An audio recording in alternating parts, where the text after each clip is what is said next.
अध्यक्ष महोदय, दिव्यांगांसाठी स्पर्धा परीक्षेला 1,000 रुपये परीक्षा फी आहे.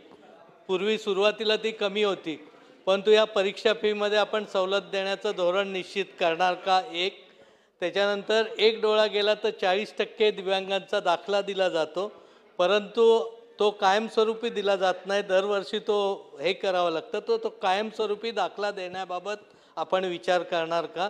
आणि आता ज्या नोकऱ्या आपण घेणार आहात त्यामध्ये दिव्यांगांसाठी वेगळं आरक्षण करणार का? अध्यक्ष महोदय, सन्मान्य सदस्यांनी जो विचारला की स्पर्धा परीक्षेसाठी जर 1,000 रुपये असेल तर नक्कीच त्याच्यामध्ये आम्ही काय सूट देता येईल त्याच्यावर विचार करू. दुसरा आपण प्रश्न विचारला की दिव्यांगांसाठी नोकरीचा विषय.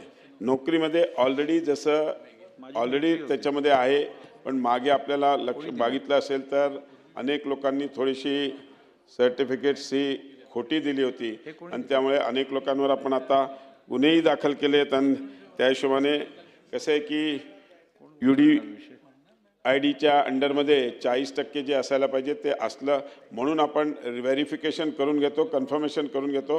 कारण की आमच्या लक्षात असं आलं की अनेक लोकांनी बोगस सर्टिफिकेट दिले होते आणि म्हणून आपण त्यांच्यावर गुन्हेही दाखल केले आहेत आणि त्यांना नोकरीतून बडतर्फी पण केलेलं आहे.